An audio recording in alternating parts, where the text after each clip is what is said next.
नमस्कार. MPSC, UPSC review या YouTube आपले पुन्हा एकदा स्वागत. काल आपण सरळ सेवेबाबत एक महत्त्वपूर्ण व्हिडिओ बनवलेला होता. त्याचबरोबर ग्रुप बीच्या जागांवाढीबाबत एक महत्त्वपूर्ण व्हिडिओ बनवला होता 2025 या वर्षाकरिता. परंतु ग्रुप सीच्या उमेदवारांमध्ये एक शंका निर्माण झालेली आहे.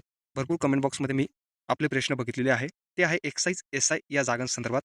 तर ती गोष्ट आपण या व्हिडिओच्या माध्यमातून क्लिअर करूया. त्याचबरोबर 2025च्या ग्रुप सीच्या जाहिरातीमध्ये आणखीन जागांची वाढ होणार का?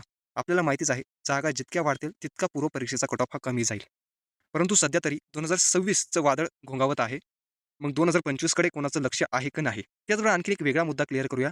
काल उत्तर प्रदेश लोकसेवा आयोगाचे अध्यक्ष यांनी एम-पी-एस-सीला भेट दिली.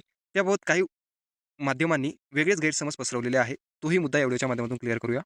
मग जर का 2025च्या ग्रुप सीच्या जाहिरातीमध्ये जागा वाढल्या, तर कट ऑफ नक्की खाली येईल का? तर साहजिकच आहे, तर येईल. पण चला त्याविषयी थोडं बोलूया. घेऊया टप्प्याटप्प्याने विषय. तर परवाच्या दिवशी यू-पी-पी-एस-सीच्या अध्यक्षांनी म्हणजेच उत्तर प्रदेश लोकसेवा आयोगाच्या अध्यक्षांनी एम-पी-एस-सी कार्यालयाला भेट दिली. काही माध्यमांनी असा गैरसमज पसरवला, की आपण यू-पी-पी-एस-सीचा पॅटर्न अवलंबण्याचा प्रयत्न करूया. आता काय म्हणावं अशा लोकांना? तर लक्षात घ्या. काही महिन्यांपूर्वी आपले अधिकारी व कर्मचारी एम-पी-एस-सीचे केरळ लोकसेवा आयोगाला भेट देण्यास गेलेले होते. त्यांनी तेथील परीक्षा पद्धती, सरळ सेवा परीक्षा कशा कंडक्ट केल्या जातात, कोर्टाचे मुद्दे कशा पद्धतीने हाताळले जातात, म्हणजे वगैरे वगैरे अभ्यास त्यांनी केला. म्हणजे एम-पी-एस-सीचे लोकं केरळ लोकसेवा आयोगाकडे शिकायला गेलेली होती. त्याच पद्धतीने यू-पी-पी-एस-सीचे अध्यक्ष एम-पी-एस-सी कार्यालयात शिकायला आले होते असं म्हणायला हरकत नाही. आणि जर एम-पी-एस-सी यू-पी-पी-एस-सीकडे शिकायला जात असेल, तर याच्यापेक्षा दुर्दैवाची गोष्ट कोणतीही नाही. आणि असं घडलेलंही नाही. उलट यू-पी-पी-एस-सीचे अध्यक्ष एम-पी-एस-सीचा कारभार बघण्यासाठी आलेले होते, की हे कशा पद्धतीने हाताळतात. आम्हाला जे जमत नाही, ते हे कशा पद्धतीने हाताळतात, आम्ही यांच्याकडून काहीतरी शिकून जाऊ, अशा हेतूने ते आलेले होते. ना की ते शिकवायला आलेले होते. जसं एम-पी-एस-सी, के-पी-एस-सीकडे, केरळ लोकसेवा आयोगाकडे शिकायला गेलेली होती, त्याच पद्धतीने यू-पी-एस-सीचे अध्यक्ष असं समजा, की एम-पी-एस-सीकडे शिकायला आलेले होते. ना की एम-पी-एस-सीच्या अध्यक्षांना आणि कर्मचाऱ्यांना त्यांच्याकडून शिकायची गरज आहे. काही लोकं या सूचना सुद्धा वाचत नाही, की उत्तर प्रदेश लोकसेवा आयोगाच्या अध्यक्षांनी एम-पी-एस-सीच्या कार्यालयास भेट दिली. सदर भेटीदरम्यान एम-पी-एस-सीच्या सर्वोत्तम कार्यपद्धती व तंत्रज्ञान उपक्रम इत्यादींबद्दल त्यांनी माहिती घेतली. म्हणजे गरज त्यांना होती. परंतु आपल्या माध्यमांवाल्यांनी ही सूचना वाचलीच नाही.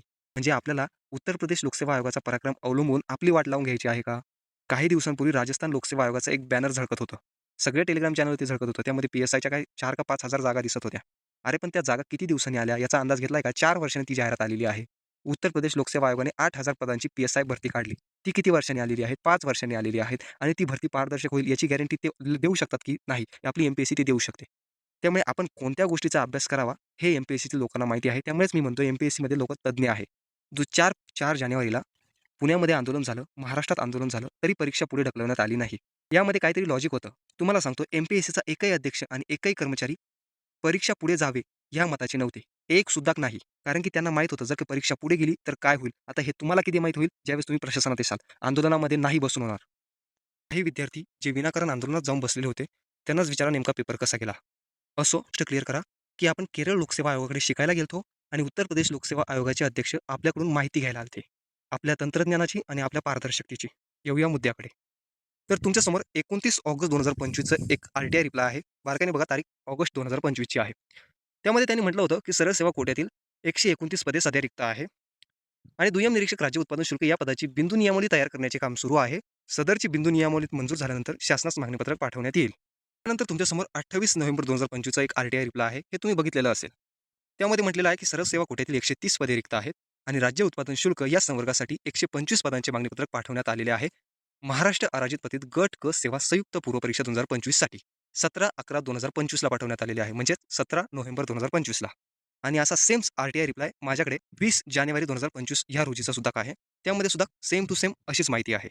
मग आता यावरून काय समजतं, की हो, राज्य उत्पादन शुल्क विभागातील एक्साईज सब इन्स्पेक्टर या संवर्गातील 125 पदांची मागणीपत्रक आयोगाला पाठवण्यात आलेले आहे आणि गट क पूर्व परीक्षेचा निकाल लागण्याच्या अगोदर तुम्हाला शुद्धीपत्रकाद्वारे ही माहिती कळून जाईल. मग जर या जागा ॲड झाल्या तर कट ऑफवर परिणाम होतो का? तर हो, होतो. आणि ह्या जागा धरूनच आपल्या टेलिग्राम चॅनलवर मी महाराष्ट्र गट क पूर्व परीक्षा 2025चा अंदाजित कट ऑफ सांगितलेला आहे. तो तुम्हाला आपल्या टेलिग्राम चॅनलवर बघायला भेटेल. लक्षात घ्या, तो अंदाजित आहे आणि त्यामध्ये मी 125 या एक्साईजच्या जागा पकडूनच तो कट ऑफ सांगितलेला आहे. तर पुढील मुद्दा म्हणजे क्लर्कच्या किती जागा वाढणार? आता जागा वाढल्या तर पुन्हा तोच मुद्दा कट ऑफ कमी होतो. तर लक्षात घ्या वाढतील पण इतक्याही नाही. कारण की आता जी काही नवीन मागणीपत्रक जात आहे किंवा इथून मागे जी गेलेली आहे ती आता वर्ष 2026 करता जात आहे. राहिला मुद्दा टॅक्सचा, तर टॅक्स असिस्टंटच्या सुद्धा जागा वाढणार नाही. ज्या काही जागा त्या आता 2026 या वर्षातच. क्लर्कच्या वाढणार नाही असं नाही म्हणत, परंतु थोड्या प्रमाणात वाढतील, जास्त नाही. आता एक्झॅक्ट आकडा सांगणं कठीण आहे, परंतु तुम्ही एक्साईज सब इन्स्पेक्टरच्या जागा येतील हे पकडून चला. बाकी अधिकची माहिती व तुम्हाला जर का हा कट ऑफ बघायचा असेल, तर तो आपल्या टेलिग्राम चॅनलवर टाकण्यात आलेला आहे. तो तुम्ही जाऊन बघू शकता आणि नक्की टेलिग्राम चॅनललाही जॉइन होऊ शकता. भेटूया आपण पुढील व्हिडिओमध्ये. तोपर्यंत तरी धन्यवाद.